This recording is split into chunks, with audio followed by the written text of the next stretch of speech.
Ngayon, ang episode ay sponsored ng Magellan TV. Isang ordinaryong araw ito para kay Dr. Emmanuel Numnombe noong Agosto 22, 1986. Ang punong doktor ng health center sa Sabum Village, Hilagang Kanlurang, Cameroon ay ginugol ang nakaraang araw sa kalapit na bayan at pauwi na sakay ng kanyang bisikleta. Ang paglalakbay sa umaga ay gaya rin ng mga nauna ni Ngombe. Gayunpaman, matatandaan niya ang paglalakbay na ito habang buhay. Nagsimula ang lahat ng mabangga ni Ngombe ang patay na antelope. Hindi niya ito nakitang kakaiba. Itinali niya ang antelope sa bisikleta at naglakbay pa. Pero habang nagpapatuloy siya sa kanyang paglalakbay, napansin ni MB na mas marami pang patay na hayop na nakahandusay sa tabi ng kalsada. Ngayon, hindi ito karaniwang tanawin. Nagmadali ang doktor papuntang baryo ng Nios malapit sa lawa na kapangalan nito para maghanap ng sagot. Parang eksena sa pelikulang Katatakutan ang adatnan niya. Kalat ang bangkay ng mga taga-baryo na parang may dinakitang puwersang pumatay sa kanila. Wala siyang makitang ni isang buhay na tao. Si MB ay naguguluhan at natatakot. Ang hindi alam ni MB ay may kumalat na lambong ng kamatayan sa buong lambak ng lawa ng Nios na pumatay ng mahigit 17,000 tao. Ang inakala niyang kakaiba lang ay isang pangyayaring pumukaw ng pansin ng buong mundo na naglalayong tuklasin kung ano ang sanhi ng mahiwagang trahedyang ito. Gulantang sa kanyang nakita, nagmadaling bumalik si Mbia sa kanilang bahay sa Wum kung saan siya nagtrabaho nung nakaraang gabi upang iulat sa kanyang mga nakatataas ang sakunang nasaksihan niya. Umabot sa gobernador ng Hilagang Kanlurang Rehiyon at opisina ni Pangulong Paul Biya ang balita ng kakaibang pangyayari. Nag-utos agad ng aksyon si Biya, ngunit ang lawa ng Nios ay nasa liblib na Hilagang Kanluran ng bansa. Dahil dito, 2 araw bago nakarating ang hukbong sandatahan ng Cameroon at medical team sa mga baryong nasalanta. Pagdating nila, nasaksihan nila ang tagpong parang katapusan ng mundo. Pinakaapektado ang mga baryo ng Nios, Sabum at Cha.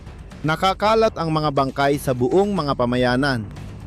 Habang may mga namatay na natagpo ang nakahandusay sa paligid ng mga kubo, ang iba ay nakita sa mga kalapit na sapa at sa mas malalim na bahagi ng gubat na nagpapakitang tumatakas sila mula sa kung anuman.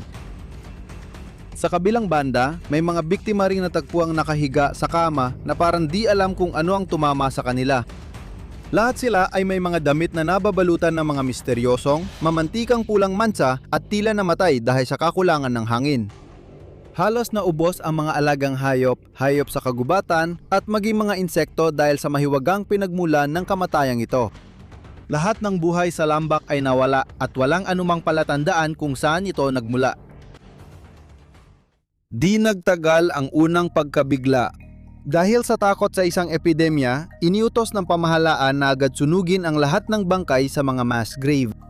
Ilang araw at gabi ring naghukay ng libingan ang mga sundalo, hindi na binilang ang dami ng mga inilibing na bangkay. Sa malayong lugar, naghukay ng malalaking butas ang mga bulldozer ng hukbong sandatahan para itapon ang patay na hayop. Mga 300 tao na nakaligtas sa sakuna ang nangangailangan ng agarang gamutan at inilipat sila sa ospital sa kalapit na bayan ng Cambe. Naranasan ng mga nakaligtas ang pagkahilo, hirap huminga at mga sugat sa balat na tila paso. Karamihan sa mga nakaligtas ay mga magsasakang nasa burol sa itaas ng mga pangunahing baryo. Kasabay nito, inilunsad ng pamahalaan ang malawakang relokasyon ng mga lokal. Ano man ang sanhi ng sakuna, natakot ang mga otoridad na maaring makaapekto ito sa kalusugan at buhay ng tao. Dahil dito, nagpasya silang isara ang lugar. Mahigit sa 4,000 tao ang inilikas sa pansamantalang mga kampo ng relokasyon sa unang linggo matapos ang sakuna. Para sa kalahati sa kanila, permanente na ang relokasyon dahil wala na silang babalikan.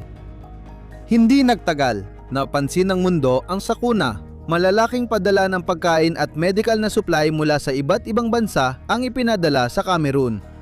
Dumating ang mga internasyonal na pangkat medical para tumulong gamutin ang mga sugatan. May grupong Amerikanong siyentipiko ring dumating sa bansa, pero iba ang dahilan nila. Naakit sila ng kakaibang pangyayari at nais nilang tuklasin kung ano ang naging sanhi ng isang walang katulad at higit sa lahat, misteryosong trahedya. Ang kanilang natuklasan ay isang sorpresa na walang sinuman ang inaasahan. Ginawa nitong trahedya sa lawa ng Nyos na isa sa pinakakakaiba sa kasaysayan ng tao.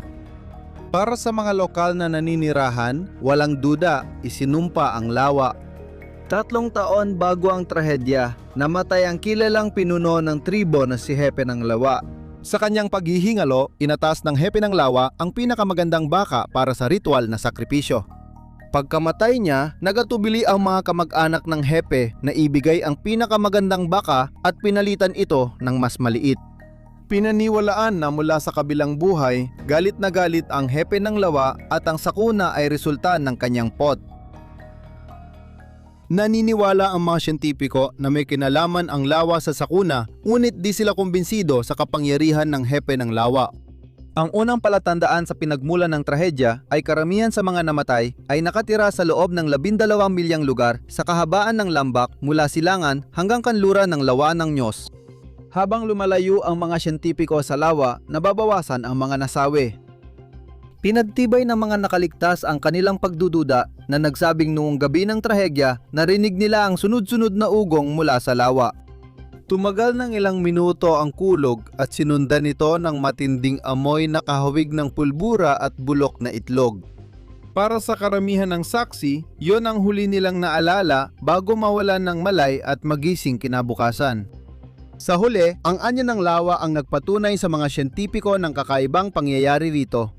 Ang lawa ng Nyos, dating kilala sa asul na kulay, ay naging pula.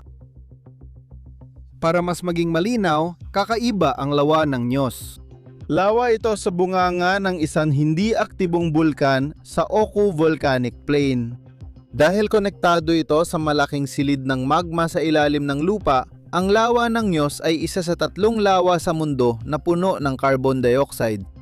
Katulad ng ibang lawa, thermally stratified ito, may mainit na tubig sa ibabaw ng malamig at masiksik na tubig. Sa karaniwang lawa, naghahalo ang mga patong dahil sa pagbabago ng temperatura na dulot ng ulan, malamig na panahon at hangin sa ibabaw ng tubig. Sa kaso ng lawa ng Nyos, dahil sa tropikal na klima, nananatiling halos pareho ang temperatura ng tubig mula ibabaw hanggang ilalim. Dahil dito, hindi naghahalo ang mga patong kaya hindi umaabot sa ibabaw at nakakatakas sa hangin ang carbon dioxide mula sa ilalim ng lawa. Sa halip, naipon ito at natutunaw sa tubig dahil sa mataas na presyon sa ilalim ng lawa. Ngayon, may hangganan ang dami ng carbon dioxide na naiipon sa ilalim ng lawa. Kapag sobrang taas na, umaakyat ito at lumalabas sa solusyon dahil sa mababang presyon. Kahit kaunting paggalaw lang, pwedeng sumabog ang carbon dioxide papunta sa ibabaw at lumabas sa hangin na nagdudulot ng kinatawag na limnic eruption. Ipinakita ng mga pagsusuri sa mga sample ng tubig mula sa lawa ng Nyos na may hindi pangkaraniwang taas ng antas ng carbon dioxide, isang ebidensyang nagpapahiwatig ng limnic eruption. Ang kulang lawa ay patunay na sumusuporta sa pahayag. Nalaman nilang ito ay bakal na natunaw sa tubig. Limnic eruption lang ang nagdadala ng latak ng bakal sa ibabaw mula sa ilalim ng lawa. Isang katulad na pagsabog ang nangyari noong Agosto 15, 1984 sa lawa ng Manon, 18 milya mula sa lawa ng Nyos. Mas maliit na lang ang saklaw ng trahedya dahil 34 na tao lang ang namatay. Ilang taon pagkatapos ng insidente, may mga siyentipikong Europeo na nagsabing dulot ng pagsabog ng bulkan na mayaman sa gas ang trahedya sa lawa ng Nyos. Pero napabulaanan ng tiyurang iyon ng mga sunod-sunod na pag-aaral na sumusuporta sa limnic eruption.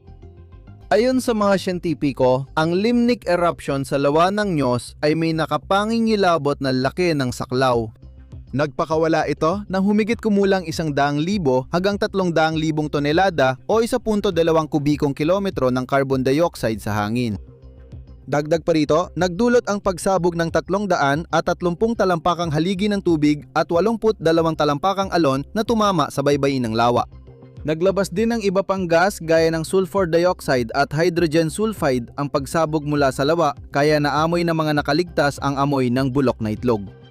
Ang pinalayang carbon dioxide ay bumuo ng isang ulap ng gas na may kapal na 160 talampakan na kumalat sa lambak sa bilis na 12 hanggang 30 milya bawat oras. May carbon dioxide sa hangin na nilalanghap natin pero nagiging nakakalason ito kapag mataas ang konsentrasyon. Bilang mas mabigat na compound, napapalitan nito ang oxygen na kailangan ng katawan. Kapag walang oxygen, bumabagal at hindi maayos gumagana ang katawan ng tao. Ang pinaghalong hangin na may 10% carbon dioxide ay maaaring magdulot ng kumbulsyon, koma at kamatayan. Isipin mo ang 300,000 tonelada ng carbon dioxide na kumakalat sa lambak ng lawa ng Diyos. Napakaliit ng tsansa ng kaligtasan. Napakaluba ng idinulot ng Limnik eruption. Walang nasirang bagay sa lugar, ngunit halos lahat ng buhay ay nawala. Itinakda ng UN Disaster Relief Coordinator sa Geneva ang huling bilang ng mga namatay sa 1,746 kahit na maaring mas mataas pa ang bilang na ito. Humigit kumulang 3,500 na mga alagang hayop din ang napatay, kaya't naging ganap na humanitaryong sakuna ang trahedya. Pagkalipas ng ilang taon, nalito pa rin ang mga siyentipiko kung ano ang sanhi ng pagsabog. May ilang teorya tulad ng pagguho ng lupa, lindol at paglamig ng ibabaw ng tubig dahil sa malakas na ulan bago ang sakuna. Wala pa ring malinaw na ebidensya kung ano ang nagpasimula ng pagsabog ng carbon dioxide hanggang ngayon. Ang natukoy lang ng mga siyentipiko ay muling naiipon ang carbon dioxide sa lawa ng Diyos. Dahil di pa rin alam ang sanhi ng pagsabog ng gas, posibleng maulit ang sakuna. Para maiwasan ang mga susunod na pagsabog, may simpleng solusyon ang mga siyentipiko na maaaring magligtas ng buhay. Matapos ang sakuna, 10 taon naghanap ng solusyon ang mga siyentipiko para maiwasan ang pag-ulit nito. Ang pinakamainam na solusyon ay ang paglagay ng plataporma na may tubo para sa paglabas ng gas. Ang mekanismo ay binubuo ng mga tubong abot sa ibabaw ng sahig ng lawa at isang water pump. Ang pump ang magdadala ng tubig na may carbon dioxide mula ilalim pataas. Kapag mababa na ang presyon, lalabas ang carbon dioxide sa solusyon at ligtas nakakalat sa hangin. Noong 1995, inilagay ang unang tubo at naniwala ang mga siyentipiko na pwedeng gumana ang plano. Isa pang tubo ang inilagay noong 2001 at dalawa pa noong 2011. Pinayagan ng sistema ang paglabas ng carbon dioxide na katumbas ng gas na naiipon sa ilalim ng lawa. Simple pero epektibong paraan ito para maiwasan ang sakunang tulad noong 1986. Hanggang ngayon, nananatili pa rin ang kulay kalawa ng lawa ng Diyos matapos ang Limnik eruption. Walang laman ang lambak ng lawa, puno ng guho ng dating masaganang mga nayon. Panurin ang susunod na episode kung nagustuhan mo ang video na ito. Like at mag-comment kung gusto mong suportahan ang channel.